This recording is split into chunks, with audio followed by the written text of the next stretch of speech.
Welcome to This Week in Nerf, your source for first-party, third-party, and community Nerf news. I'm Adriana, and this week we have a ton of really cool community creations and updates. There's a small part of our community that's been working for probably years at this point to create a user-friendly brushless Strife experience called the Ultra Strife Project. They have just gotten their very first run of machined flywheels. They're made from acetyl, although the creator Eric, that's a hard name to say, had some metal wheels made for himself. The acetyl wheels weigh 8 grams, which ordinarily sounds heavy, but that's nothing for the power of brushless motors. It'll be interesting to see if these wheels perform as well as the original Ultra Strife wheels and how much they'll cost. This was only posted a couple of days ago, and at this point there's no word on pricing or how they'll be sold, but he is intending to sell them. So for those of you with a hankering for a brushless Strife, head over to their Facebook group, Making Stuff Awesome, and check it out. The Ultra Strife platform is looking more and more mature, and we think it's something that's at least worth looking into for many modders. The auto-priming longshot stock from Ezekiel Ho has been teased over on Nerf Modders Welcome for what feels like a lifetime, but it finally looks like it's getting really close to release. He posted a video showing him dual-wielding longshots, which is probably a fantasy many people have had. I know Michelle is aggressively trying to get one of these kits so she can build an auto springer for our BTA League matches. Her Stampede build has not exactly been going well. They're still not for sale, but apparently there is a wait list. It's an interesting concept, and it could be really helpful for people like Michelle who have physical disabilities that prevent them from being able to use a Springer. There's a new contender throwing its hat in the ring for world's largest Nerf battle. A charity organization named Project My Neighborhood, which raises money for bullying prevention, is hosting a large event just outside St. Paul, Minnesota. It's unclear what kind of numbers the event will actually pull, but we're excited to see.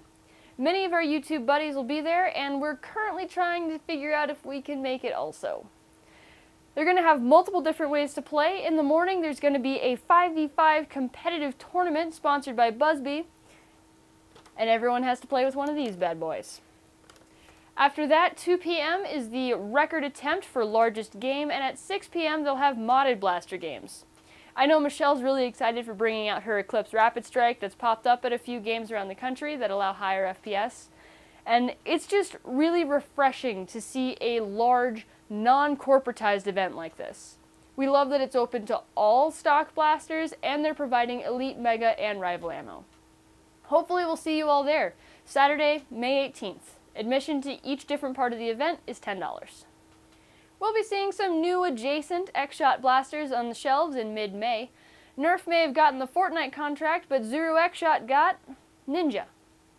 All in all, not a terrible deal. With 14 million followers on Twitch, he's got an audience. Now I say new adjacent because even though they come with new names, they're just recolors of old blasters.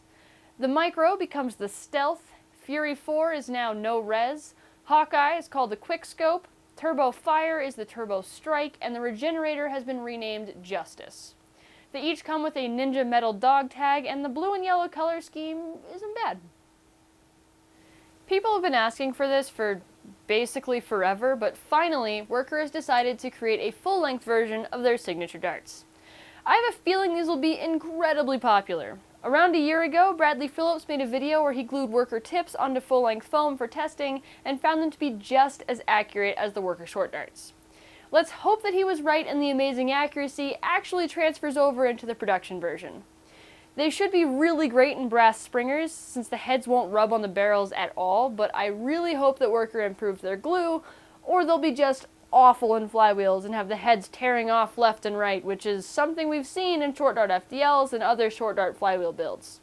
I am really excited to get my hands on these so I can stop speculating and start testing. Worker also released an Omni Pusher for the Strife. What that means is you can hot swap between full and half-length darts without worrying about your pusher length. As cool as this is, it's not something we haven't seen before. Devil's Nerf Works designed an almost identical 3D printed pusher nearly a year ago. That was designed to work with forward-shifted katana adapters. We're a little annoyed that Worker isn't crediting the original creator of the idea, but it's something that's kind of unavoidable as these large companies like Worker continue to try and find more products that they can injection mold. We're not saying it's okay, just that sadly it's to be expected by companies with looser morals. We are happy about the forward shifted talent adapter, but we're unsure if the parts come together or are separate item numbers. This week I'm pulling another It's My Show and I Do What I Want. Does the Caliburn even count as a mod? Don't know. Also don't care, because this build is gorgeous. Perf Nerfer shared this Caliburn on Instagram. The colors go perfectly together, and the print is so crisp and clean that it doesn't even look printed. All the extras and add-ons have a really cohesive style, and with all metal internals and a pistol grip, I'm sure this thing is super comfy to use. Probably also weighs a ton, but super comfy. This week's video is actually from a local news channel who ran a story on a Michigan-based church that holds Nerf wars as a way of bringing their community together. Pastor Lee says their goal is not necessarily to get people involved in religion, but to help people get connected. We love seeing church groups hold Nerf events, and it's awesome to see more groups promoting Nerf as a wholesome activity instead of one to be vilified. One of our favorite clubs that we go to regularly is Nerf Night, which is hosted by a church in San Jose. Churches that run events that welcome everyone and don't push their ideals on attendees are doing a wonderful thing, and we really hope to see this idea spread more. Amelia 100% wanted to be in the outro, so I made sure to grab her, and she's gonna say, make sure you like and subscribe and bell, bye! She wanted that. She asked for it. And she wanted to see everyone on the internet, and I showed her the camera, which is almost like a window to the internet. Why am I still talking?